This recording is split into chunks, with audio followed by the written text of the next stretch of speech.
What's up, everybody? Welcome back to Taste Like Music. Jason and Joe here, continuing our dive of 1975. Our top 25 favorite albums of the year is already out. Go check that out if you haven't seen it yet. And as we always do, we are following that up with our top 25 favorite songs each. Yeah, a great year like it was for albums. A lot of good songs, a mix of stuff that appeared on my albums list and things that didn't. But yeah, you started the previous video, so you can kick this off as well if you'd like. Sure. It's a good year. It's kind of weird. It's like all of the best songs were also the popular songs, at least in my opinion. It's like the year where like goodness and popularity kind of merged and became one. And I tried my best to diversify, but I really could have had like four or five more Zeppelin songs on this list and probably would be closer to the actual truth. But, I like to weight things a little bit. My fourth favorite Zeppelin might get cut for my favorite from some other artist that I like. So, grain of salt with some of these. I mean, Elton John had two five-star albums this year. I could have put six or seven songs from him on the list. Maybe I did. Maybe I did. But not at 25. 25, I got a classic from Chicago. They always seem to put one song on my list. I'm going with Old Days from Chicago 7, I think it is, the one with the Cardinal on it. It's kind of a crummy album, but Old Days just has that classic Chicago feel. Kind of, it just makes you it makes you smile. It's buoyant. It's a happy mood, uplifting horn parts, some great nostalgic lyrics. And Terry Kath got some sweet guitar heroics in the background. Peter Cetera sings this one. He refused to sing it after a certain amount of time because he thought it was too corny. It's like, are you serious? Like, do you even know what you're going to become, Peter Cetera, in the 80s? Like, how can you say that? All right, number 25 for me, it is a song from a record that neither of us had on our albums list, but this song, at least, is a cornerstone of hard rock and classic rock radio. I've got Man on the Silver Mountain by Rainbow.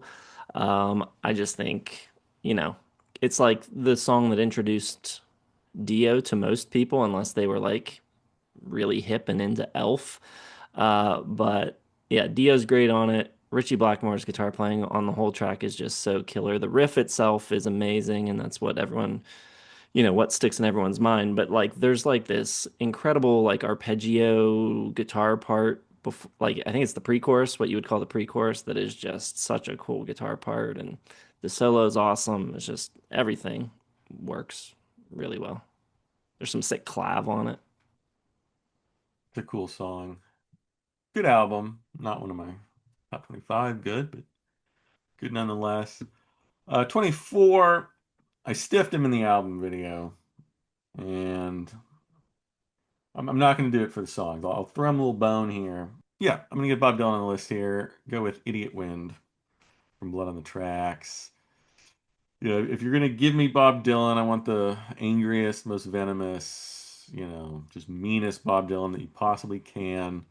You let him rant and rave at, everybody, his ex, society, fame, the superficiality of life. Totally scorched earth, to all his adversaries, both real and imagined, for like 6 minutes straight. And then, boom, he has a little epiphany at the end there, a moment of self-realization. In that very last verse, you're an idiot, babe, becomes we're idiots. And I think that's just a really clever, like little twist there, a little bolt of lightning that just changes the entire perception of the song. It's really well done. I like the music. It's kind of got a roughness to it, and yeah, it's my favorite from Blood on the Track. So I'll get on my list. Some kind of Bob Dylan mention for 75. Well, at least it's something. I will have a Bob Dylan track later. Right now, I've got some Jethro Tull, One White Duck slash 0 to the 10th power equals nothing at all. And I just really like Ian Anderson when he's like stripped down to an acoustic guitar and like in folky mode. And like, I think the arrangement that accompanies the first half, One White Duck, I think is really great. I think his melody's great. His voice sounds really good. It's really tuneful. Second half, I think the strings kind of go away, but it's still great. I think it's interesting how the two halves are kind of cut together too. It's like it feels pretty seamless, but you do hear like the reverb change on his voice and like the kind of space around the tune shift a little, which is cool. Probably something from me from that album later. 23, the aforementioned Elton John, his first appearance, not his last. I'm going to go with the controversial, insensitive, racist, stereotypical for sure, Island Girl from Elton John's Rock of the Westies. And it's pretty close to the line. He stopped playing it in 1990, but this was a massive hit for Elton. It was a number one hit, which is weird because you never hear it now for obvious reasons, but back then it was huge. And it's loaded with like the stereotypical island sounds. It's got like congas and marimba and lap steel and like sort of native backing vocals. It's got a mellotron solo from James Newton Howard. And it's just really weird sounding and kind of odd and not really what he normally does, but I just find it so catchy that I forgive all the faults, all the flaws in it. Number 23, another one that wasn't on my albums list, but a band that I've talked about on the channel before and has made my albums list in other years. I've got I Don't Have a Tie by Crack the Sky.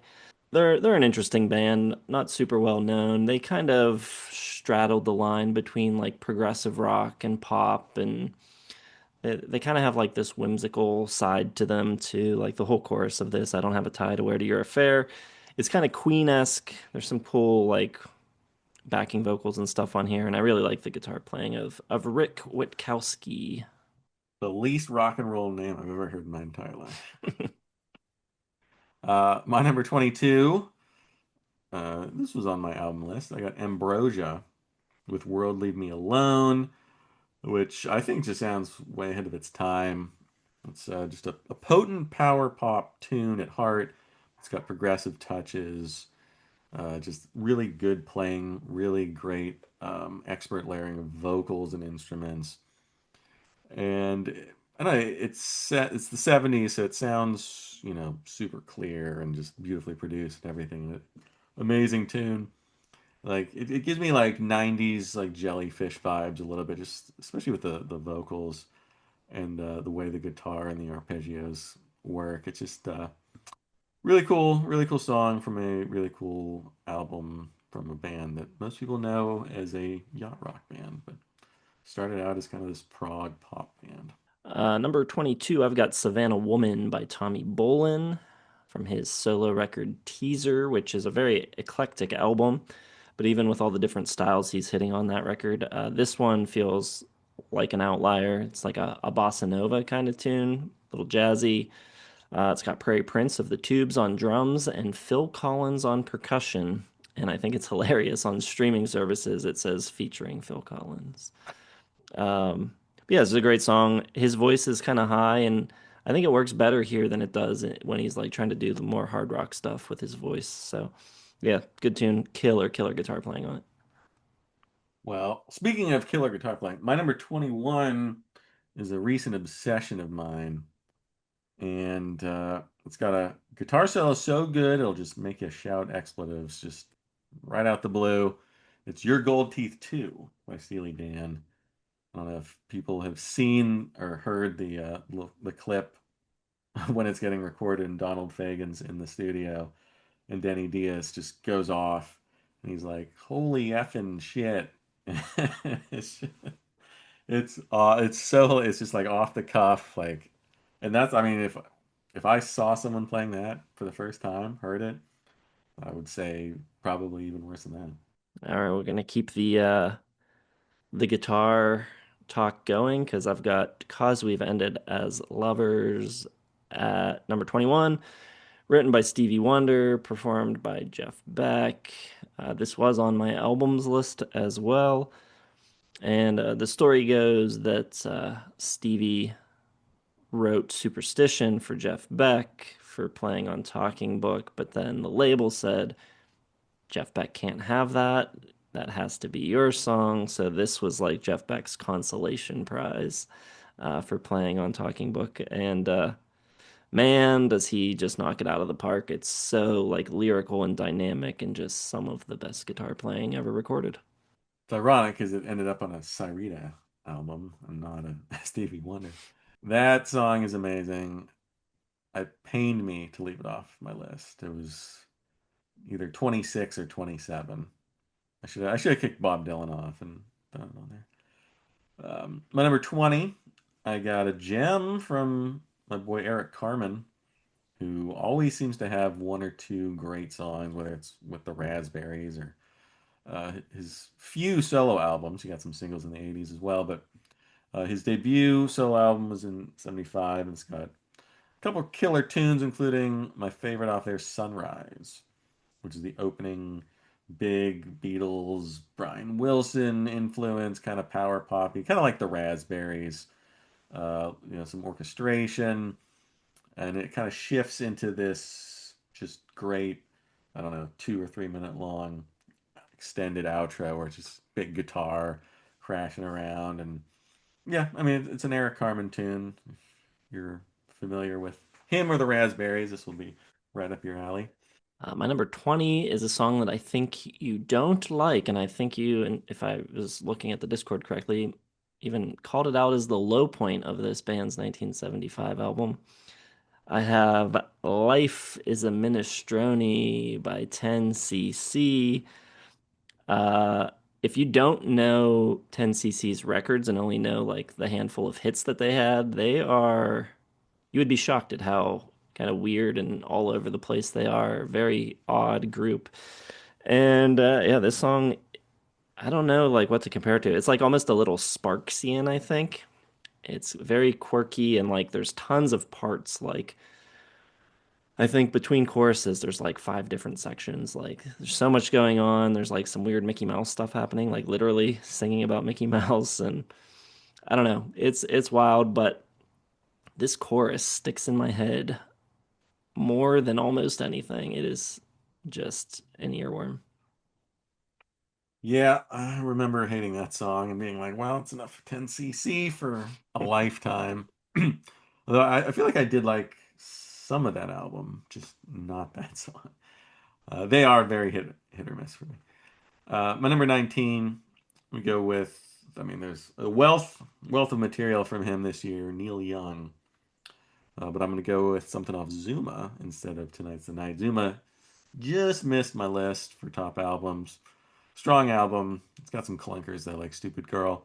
But the second song on the album, Danger Bird, kicks ass. I know everyone talks about Cortez the Killer, like it's the star of the show, but for me, Danger Bird is where it's at. I just love the rough, stumbling, Guitar Hero showcase. I love the way like the guitar almost feels like it's reluctantly playing. Like it's almost a beat, not a whole beat, but like it's following the rest of the music. Everything feels like a little off.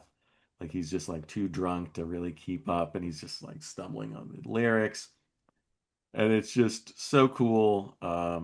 It's tragically beautiful. The guitar tone and playing just directly influenced Pearl Jam. This song, maybe more than anything else from Neil Young, is just like, okay, there's Pearl Jam, and it's just a killer showcase for Neil Young and Crazy Horse. Number 19 for me is Let It Roll by UFO. Just a killer opening track, really in your face. Phil Mogg, not known as like he's not like a Robert Plant. And maybe UFO would have been bigger if they had a vocalist like that, but I think he shows some pipes here, and I like his delivery. I think he's got a really cool voice. And yeah, and then you get this like, I mean, Schenker's ripping solos off like it's nothing, but then later in the tune, it kind of quiets down and you get like this really expressive playing from him that is just incredible. Yeah, great tune. My number 18. Gotta get something from Hissing of Summer Lawns on here. And there's a bunch of nominees could have gone with, but the one that stuck with me throughout this deep dive is Edith and the Kingpin. Just wonderfully smoky, moody, atmospheric story song. It feels like there's like something underneath to still be discovered. It's got sublime jazzy rock accompaniment throughout, one of Joni's finest melodies. It's kind of like this noir feel to it, the way it swings and sachets into your ears. But it's a great story. It's gripping, and you kind of get caught up in it and the meanings and what else is going on underneath. Number 18 for me, I'm going with a B-side to one of the songs on your list. I've got Sugar on the Floor, which was the B-side to Island Girl. And yeah, I was kind of struggling to decide which Elton song to go with. Almost went with Curtains here, which is my favorite song on Captain Fantastic, which is my favorite Elton record. But Sugar on the Floor is just like this perfect song, I think. I think it's just a great piano ballad. I think the lyrics are really good, which isn't always Bernie's strong suit. But sometimes when he gets them, and I think this is just a really good song, and I think it's an absolute shame that this is not on Rock of the Westies because it is, in the year with my favorite Elton album, it is potentially my favorite Elton song of the year. That's crazy. It's wild. 17, Eagles Take It to the Limit. And this one's just made by Randy Meisner's vocal performance, slightly damaged, pure emotion. The high notes in the very extended outro, just sublime. Um, it's kind of cheesy, and that's totally okay because the Eagles were great at that kind of thing. The harmonies between all the band members are just incredible. Um, the build, the waltz time, it's just a perfectly cheese-ridden soft rock tune from the band that could do it better than pretty much anyone else. And with Randy singing, you don't get like the full slickness of it. Like that's I think where the key is that makes this song so good. So you get the Eagles, you get the perfection, but you also get that Randy Meisner just a little off on the vocals, and I think that lends a little more heart to the song. Number 17, I have Boy by Ian Hunter from his debut solo record. Once Bitten, Twice Shy, of course, is the hit, and then, of course, was a hit again for Great White. But I think the centerpiece to this record is this song. It's like a 9-minute epic, and it's really wordy. There's a lot of words, and I'm a bad interpreter of lyrics, but it feels really personal. It's like talking about his mental state through the decline of Mott the Hoople, and it's just a great tune. I love it. I think there's some really subtle and like interesting guitar stuff too. Like there's not like a big like winding guitar solo, but in spite of that, Mick Ronson makes his presence known. My number 16. Go with a little underrated gem from Skinnerd. I got On the Hunt. And this one's a little dark, a little, it's dark blues. You got the southern rock sound. A lot of sonic variety, I think, with the keys. The guitars are, they're mean. They're awesome throughout. And it just feels a little more, I don't know, it feels epic. Nothing fancy. It's good. I think it's better than its reputation probably, but it's not perfect. But this is one of those songs that's just like got all the things that Skinner does well. I love Ronnie Van Zant's voice. I love his and you the way he jumps up in the falsetto and does that little slide thing, and he just does it so well. It adds like a little country element to it as well. So On the Hunt, number 16 on the year. My number 16, I can't go a whole deep dive year without mentioning Todd Rundgren. I've got Real Man. And I think it's just a really interesting sounding song. There's like all these keyboard sounds that sound like nothing else in 75. So it feels like a kind of like ahead of its time, but also compared to like later synth sounds. they sound dated. So it's like a kind of a song that exists like out of time and doesn't really make sense in any era. But I think it's a great song. It's also kind of like the beginning of him writing more introspective stuff, and he's talking about like, just inward inward looking and also outward looking, and then like starting to bring up God and stuff a lot in his lyrics, and starting to show a little more of his Philly soul influences too, which would become a big part of his sound throughout the rest of the 70s and especially into the 80s. Number 15, I got Minstrel in the Gallery, title track from Jethro Tull. And Martin Barr is the star here. The way it goes from that kind of twee renaissance-y, nylon string, just kind of do fancy free. And then like the whatever like proto metal guitar mind effery fury that drops in, and it's like 2 minutes of just him just going off in these weird directions that don't even always like connect perfectly. But it's really cool. And then the song kind of drops back in, and he's just kicking ass all over the place, and it's kind of aqualungy in spirit as well, and that's the Jethro Tull that I prefer the best, but it's got some more progressive nature too, so it's kind of the best of all worlds, which is why I upgraded Minstrel in the Gallery to 5 stars for this deep dive. Number 15 for me is Sister Seagull by Bebop Deluxe. And man, I just love that like intro guitar lick. It's like just a pretty simple pentatonic lick, but man, it sounds so cool in the way it plays against those power chords. And also, uh, was getting my list together. This was going to be on my list anyways, but I was looking it up to listen to, take some notes, and I clicked on like a live BBC version of it, and it was cool, but it also made me realize how great Roy Thomas Baker's production is because it just sounds huge. The reverb is just perfect. Yeah, he got a song on my list here coming up soon. 14 for me. Elton John's back again. Another one from him, but a different album. I'm gonna go with Bitter Fingers from Captain Fantastic, and I was obsessed with this whole album, and I could have had 4 songs from this album, I think, on here. The entire first half of this album is like literally perfection. Here, you got this great rolling piano and this just spectacular bass line from Nigel Murray. It's just incredible. Uh, Davy Johnstone's doing this like swanky guitar stuff, and then it rises into this cheerful major key power and harmony backed, but kind of bitter still chorus. You got the drums, which is just whatever Gus Dudgeon did here. I say this all the time. It's the best drum sound I think I've ever heard in my life.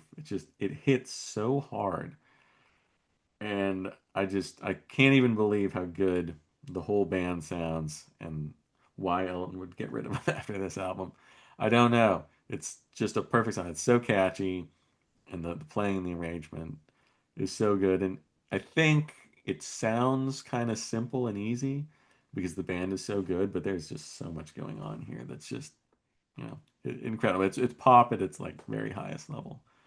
Number 14 for me is Love is Alive by Gary Wright. This song was a huge hit, but I feel like compared to Dreamweaver, you almost like never hear it. Um, and it is just so good. No guitars, it's just all keyboards, but there's like so many like interesting ways of making the keyboards do the things that guitars would normally be doing, and it sounds great. The vocals are so good. I have, throughout the course of our deep dives, become a huge Gary Wright fan. Yeah, his voice is just like one of the great, I think, like soulful white guy voices of the 70s, right there with Steve Winwood. So, yeah, really fell in love with that record, this deep dive. Yeah, that's a pretty cool record for sure. My number 13, the first of, but not last, from Bruce Springsteen. We got Backstreets, which is it's just, Born to Run was my most listened to album during this deep dive. And just having this as a close to side one, just ridiculous. Like just a what's the word about riches and just having too many of them? That's what the An title says. embarrassment of riches. Embarrassment of epic riches from Bruce Springsteen here. And I think this one probably has the best lyrics outside of Thunder Road. And that bellow that he does with just when he screams out backstreets is just kind of jarring in its intensity. And I don't know if I've ever heard anything else really like that, especially not in the 70s, just the raw emotion kind of like breaks out of the whole production of the whole album. It's just kind of like this lightning thunderstruck moment. And the whole song is just perfect. I love the piano intro from Roy Bittan, and just everything about it is just amazing. My number 13, going with a super syrupy power ballad, but sometimes that's what you need. I'm going with I Wouldn't Want to Lose Your Love by April Wine. Some CanCon.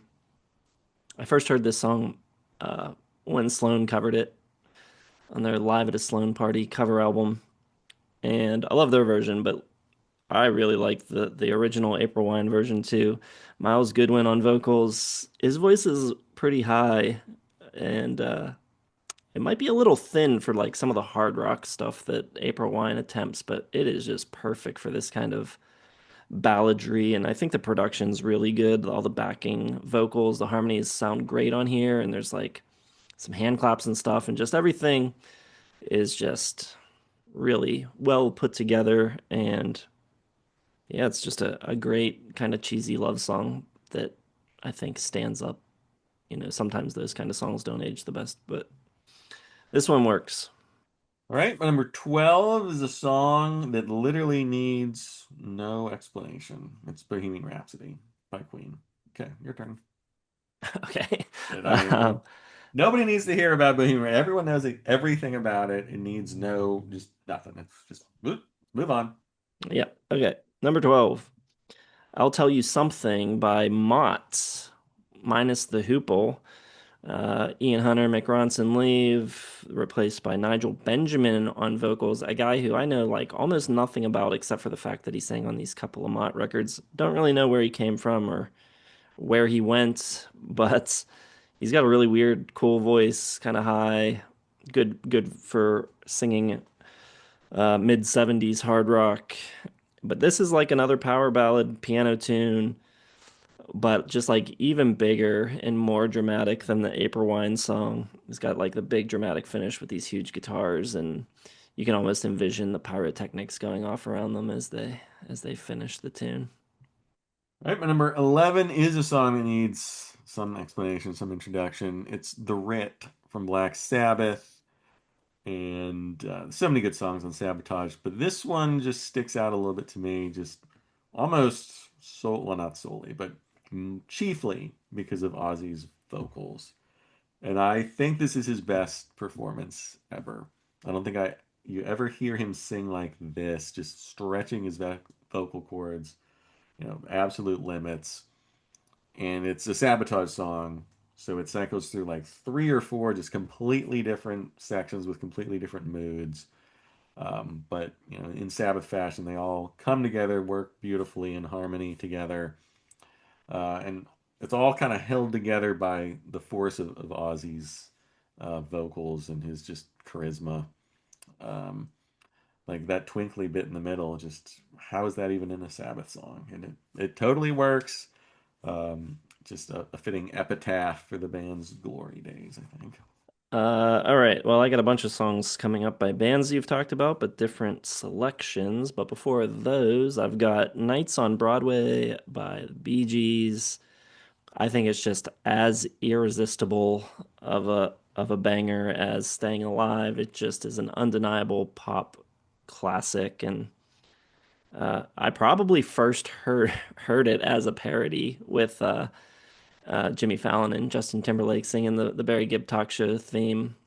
to the tune of this. That's probably the first time I heard this song, but yeah, it's either version I will take gladly. It's just so catchy.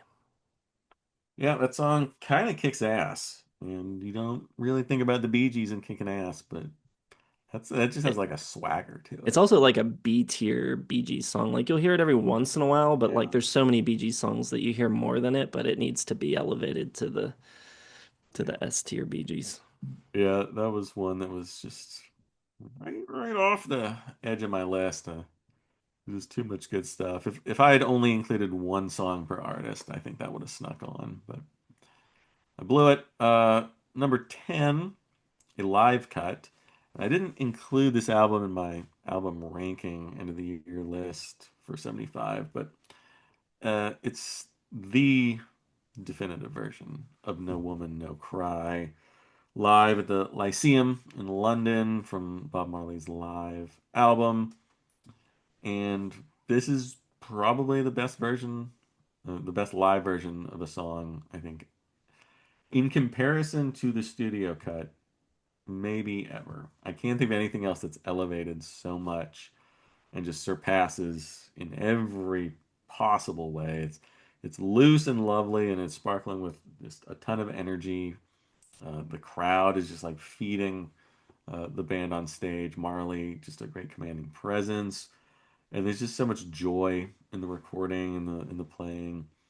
Uh, the organ, the backing vocals, that really great bluesy guitar solo, because everything shines perfectly in support. And I don't know, I probably heard this one first, so when I went back and listened to the studio version, I was like, nah, nope, not happening.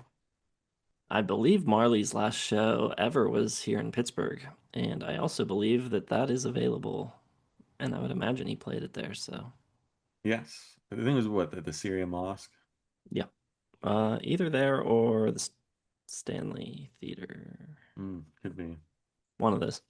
Number 10 for me is "Love Is the Drug" by Roxy Music. Just such a cool song, killer groove, and I love, well, the bass line's incredible, but I also love, Ferry's delivery in the verses. It's like so rhythmic and kind of matching what the band is doing underneath, and then that just allows things to open up so big and like the big held chords for the chorus. It just is such a an awesome shift in energy. Yeah, classic. Number 9. I mean, probably people are probably surprised that Led Zeppelin's name has not been mentioned yet, but remedy that with "In the Light" from Physical Graffiti. Just such a cool, spacey, kind of proggy number. The tonal shifts and colors that the band goes through in the song, I think, is great. John Paul Jones, who I guess he's the primary songwriter. Plant and Page are also credited, but it feels like a John Paul Jones song with all the synths, that really cool clavinet part, all the keys and everything. And then you got Jimmy Page chipping in with some incredible riffs every now and again, and Robert Plant is wailing away, and you got yourself a classic Led Zeppelin tune. Number 9 for me is "Listen to What the Man Said" by Wings. And it's a song that McCartney said that everyone loved when he would play it for them. And then they struggled to get it right in the studio. They couldn't figure out how to record it and make it come across. But two secret ingredients: the incredible Tom Scott saxophone, which is great. It's got kind of like a almost like a smooth jazz kind of sound. And also, you've got a guest appearance from Dave Mason adding the high harmony guitar stuff. So, yeah, I think it's a really catchy song. One of his, one of a million classic melodies that McCartney's written. Number 8 is another song that really doesn't need talked about at all. It's "Born to Run" by Bruce Springsteen. Yep, Bruce is back. He might not even be done with Bruce. I might even get 3 Bruce songs on the top 15 here. Be wild, especially since I left "Born to Run" off my 75 list in our initial album of the year video way back when. But "Born to Run's just great. I've heard it a bajillion times. I could hear it another bajillion times. I love the wall of sound, the sax, the guitar. I just absolutely go crazy Like sometimes I'll put it on repeat. That just frenzied drum intro. Just love the way it sounds, the way it just launches the song right in the stratosphere. Just such a cool little part, little nuances in this song all over the place. Just make it one of the greatest of all time. Well, I apologize to everyone who wants to hear us talk about Kashmir and In My Time of Dying and 10 Years Gone and all that stuff. But I believe this was my number one Zeppelin song during Zeppelin Week, which was several years ago now, and it remains Down by the Seaside. It is such a weird song. Zeppelin does country, but then somehow halfway through it like morphs into like a funky hard rock song and then switches back and I don't know, it's all over the place. It's so oddly put together, but I just love how weird it is and yeah, it's great. That one always felt like a Neil Young kind of tribute or something. Take off. Yeah, I can hear that for sure. My number seven is an Aerosmith tune. I imagine you'll get something on here. Probably not this one, but my favorite is You See Me Crying. And, this is decades before Don't Want to Miss a Thing. Years before they became like a ballads band. But they were pretty damn good at writing ballads right from the drop of the hat. Um, and this one, I remember the first time I heard it, I was like, this is from 1975. Like I didn't know Aerosmith was pulling out these kind of big, soppy, you know, dramatic ballads so early. And it really doesn't sound like anything else that they had done yet. It's just, big piano, big strings, big riffs, big emotions.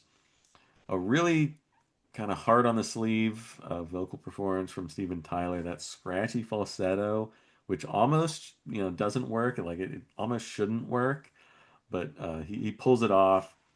It just has like a sound that you really don't hear um, ever from him again.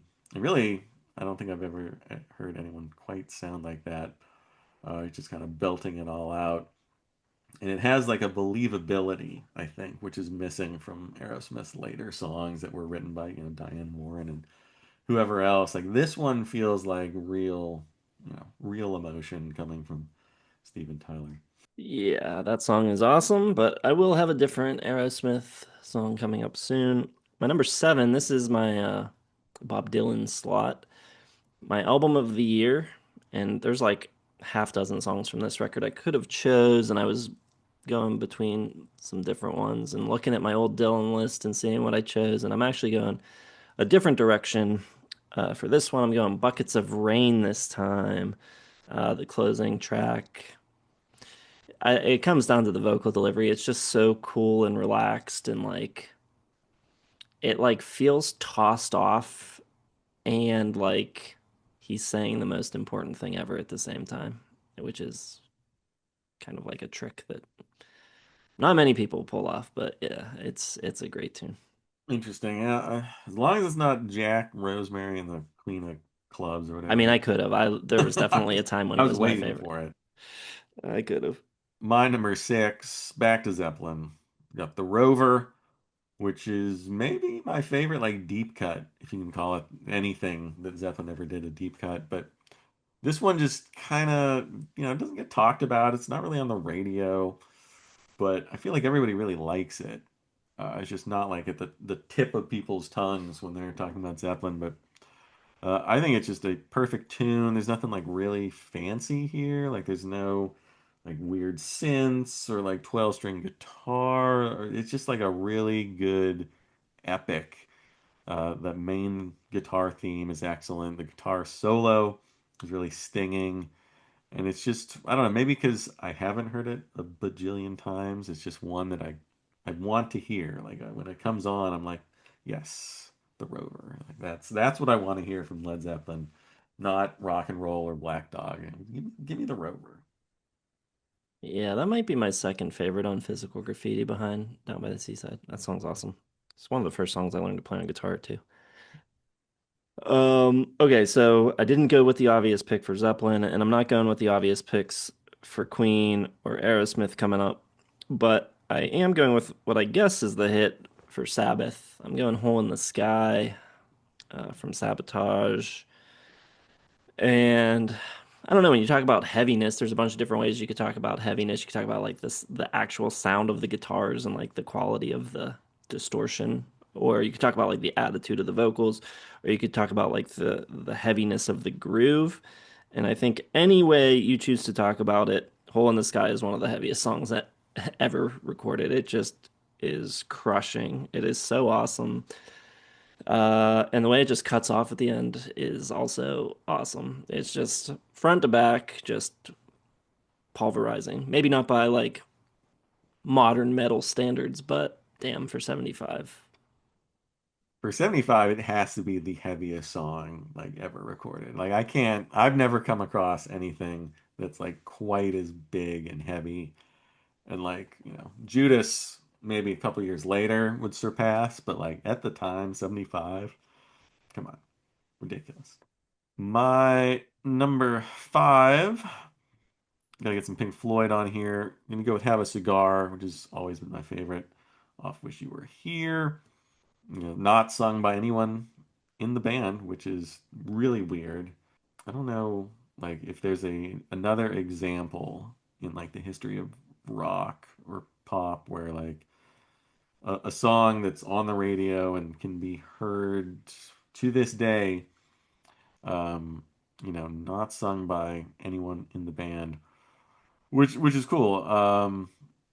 And that's great, but for me, it's the venomous, cutting, brutal takedown of the music industry. The lyrics by Roger Waters.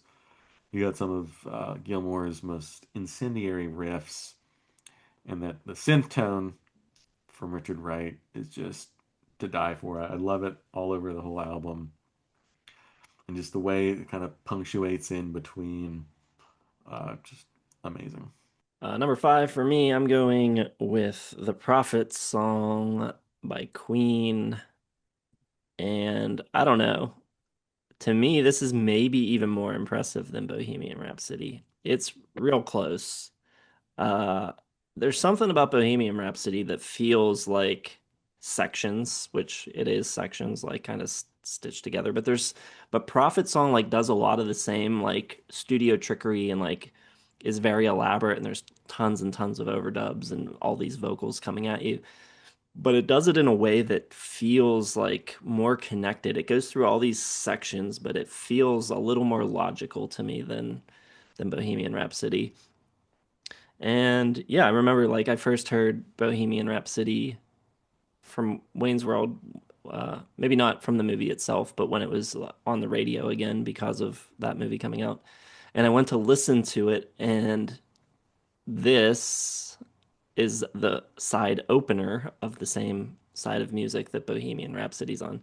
So I went directly to that side of music, but I started with this, and I was like, "Are all their songs like this? What is going on? This is crazy."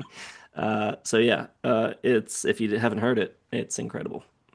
Yeah, that song rules. Another one, right? On the cusp of my list. That and probably 39. My three favorites. They're all pretty amazing. My number four, I gotta do it. I didn't mention them during the album ranking top 25. I don't know if that surprised anyone or not, but ABBA is on my list here. I got SOS, and just perfect song. Agnetha Fältskog's vocals, that kind of damaged, heartbroken tone that she has, just juxtaposed with the sunny Swedish pop. It's just, to me, that is perfection in pop music. The wall of sound production, the healthy dose of melancholy, but also that kind of like rousingly close to cheery chorus. Just kind of the perfect trick Benny and Bjorn play. And it's just a song everyone loves, Glenn Matlock, Roy Davies, Pete Townsend. Everybody loves this song. Literally everyone ever. No dissension. My number four is kind of a deep cut. Maybe not everyone knows it, but I'm going with Uncle Salty by Aerosmith. And I think it was my number one Aerosmith song when we did Aerosmith Week, or it was at least near the top. And I don't know, there's something about it. Like, again, talking about like heaviness, and like Aerosmith is a band, especially early on, that didn't really derive their heaviness from like super distorted, chunky guitar riffage.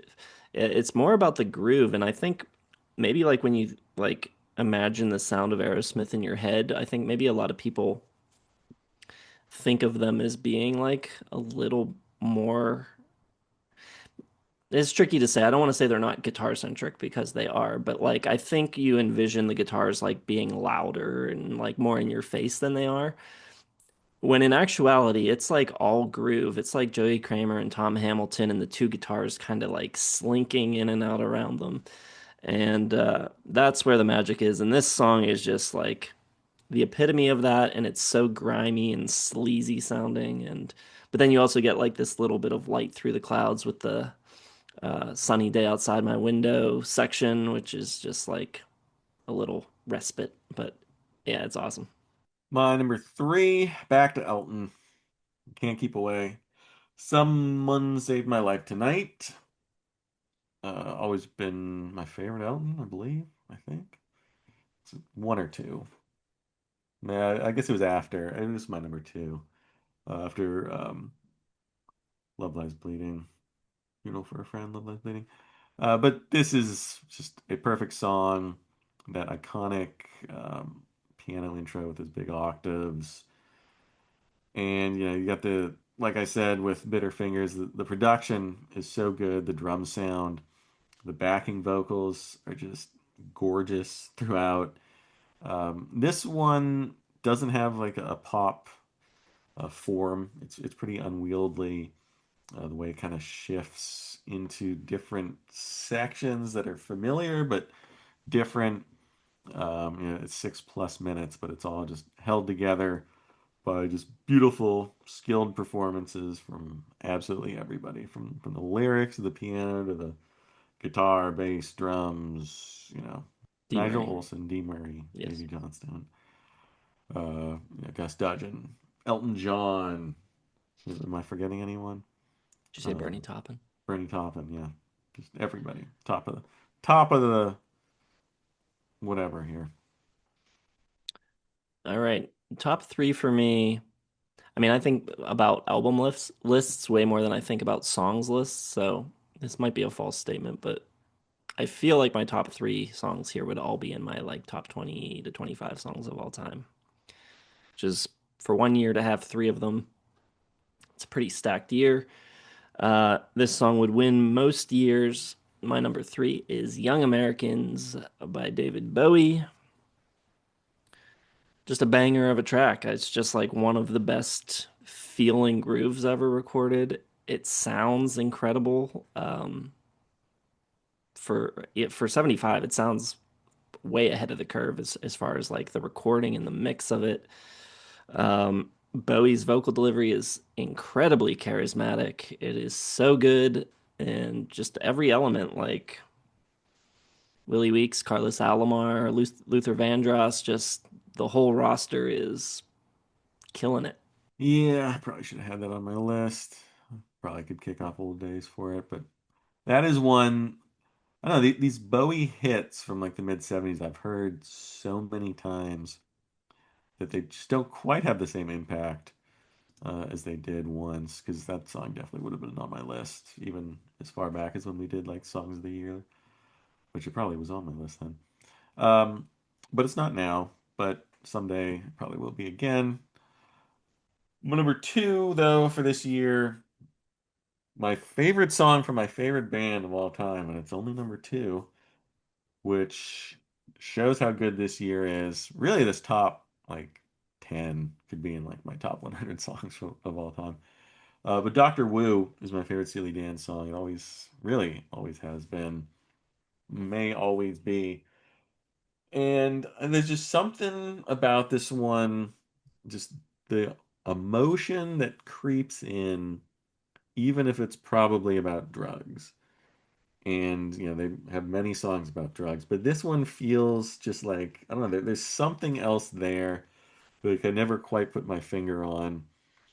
Um, and it's just stacked with beautiful melodies. It's this downcast, jazzy swing, and the playing just beyond really like compare as far as like a rock band.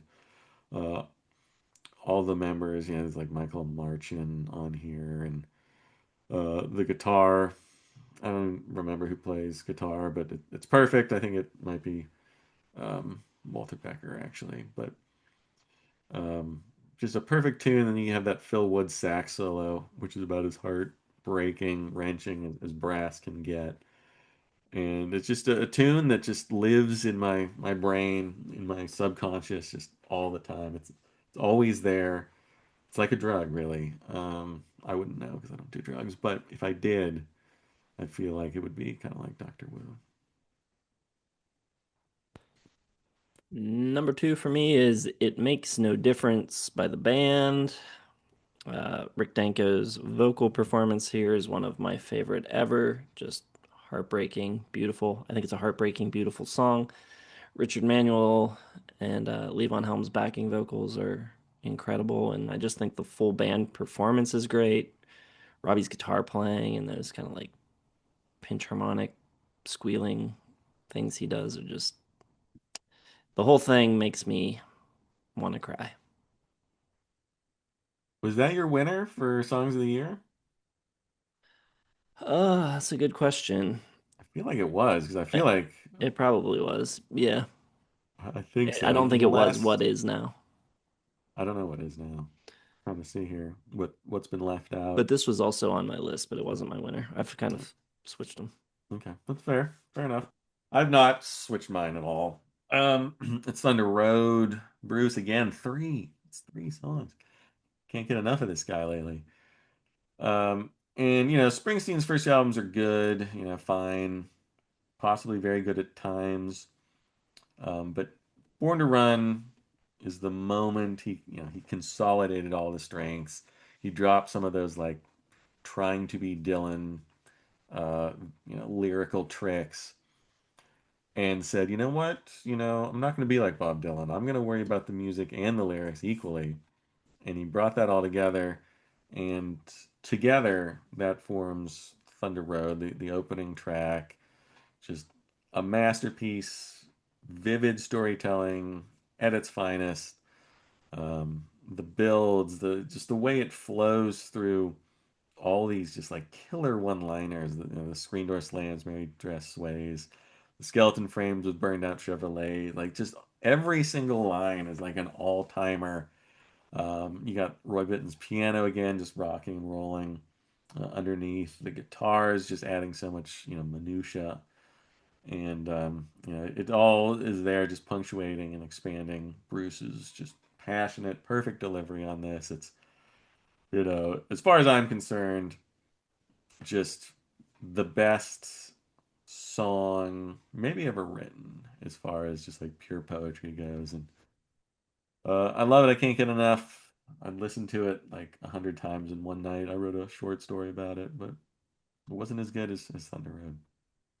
All right, my number one, I am going with This Time Around slash Ode to G by Deep Purple.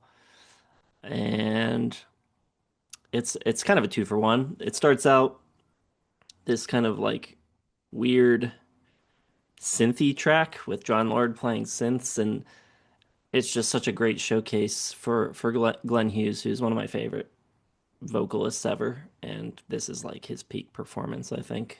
Just incredible vocal delivery here on this track. And then it shifts into this rock, kind of like funky, fusiony a little bit instrumental piece, which I've been thinking about it coming into this video. If I can make this statement, and I've been racking my brain to disprove it, and I don't think I can. I think it's my favorite instrumental piece ever. Um, Tommy Bolin's guitar playing is one of a kind. It's incredible.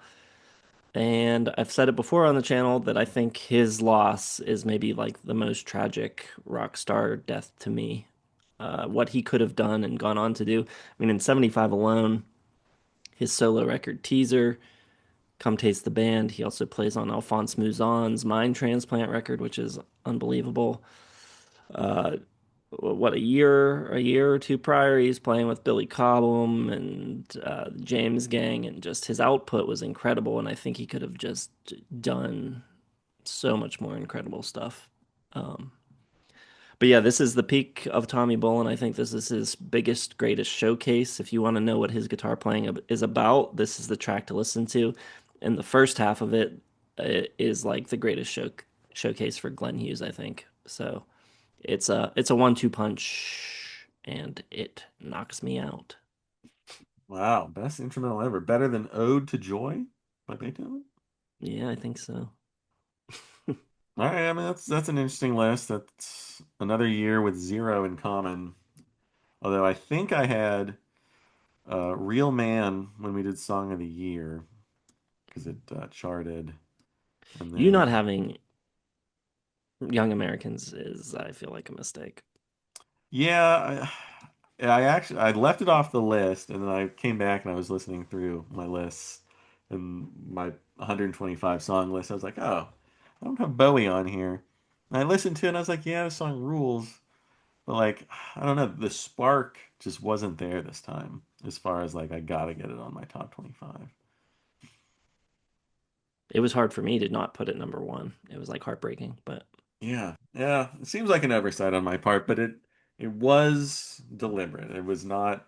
Sometimes, yeah, I'll forget a song completely, and usually I'll just like insert it in when after you say it. I'll be like, oh, my six is yeah, yeah. Young Americans, but it didn't do it this time because it's like 27th on my list. Well, by the time I said it, you would have had to put it number two. Yeah, that would have been tough. All right. Well, there you go. Let us know what you think of our list. You can drop your own list in the comments as well. Coming up on the channel, we've got Funkadelic, and then we'll be doing our end of the year wrap up, our favorite albums of 2025. And then after that, into the next year, at some point, we will have a deep dive of 1967 and a John Prine discography, listography. So stay tuned for all that stuff. You can listen along if you'd like. And aside from that, check the video description for links to all of the pertinent places. Check out our record label, the record we put out earlier this year, all of our social media, our Patreon, our merch. Like and subscribe, and we will see you in the next one.